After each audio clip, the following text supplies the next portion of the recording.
umaga po. Ako po si Ian Ardiente at narito ang kalipunan ng mga balitang hatid namin sa inyo dito sa Minuto. Muli na namang nagpakitang gilas ang piso matapos itong basagin ang 41 to $1 barrier. Sa kalagitnaan ng trading kahapon ay sumadsad ang dolyar sa kwentadang 41.99 pesos kontra dolyar. Ito ang kauna-unahang pagbaba ng dolyar sa 41 level sa nakalipas na 7.5 taon.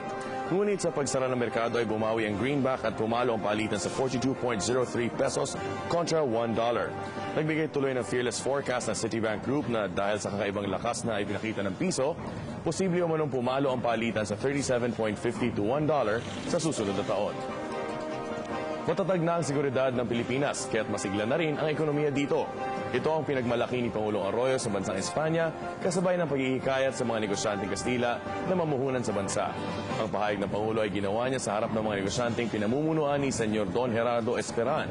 Isang komprehensibong work plan ang nilatag ng Pangulo at 4 na kontrata naman ang napagtibay.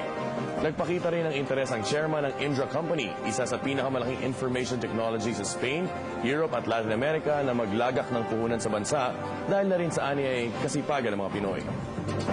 Nakausap din ng Pangulo ang pinuno ng isa sa pinakamalaking kumpanya ng information technology sa buong Europa at Latin America. Ito ay ang kumpanyang Indra na nagpahiwatig ng interes na mamuhunan sa Pilipinas. Ang ulat mula sa Philippine Broadcast Pool.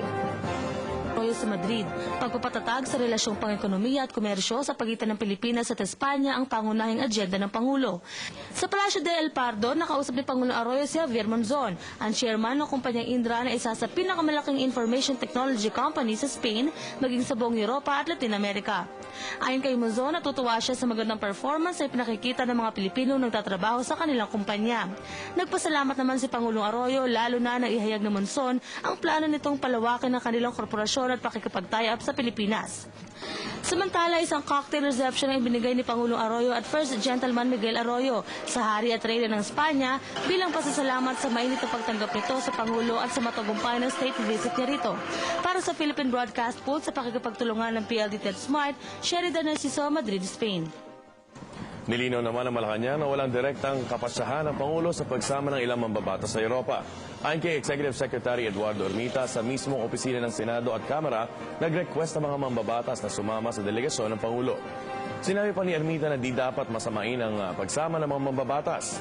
Bahagian niya ito ng kanilang tungkuling pag-aralan ng mga batas na binibisita nilang bansa.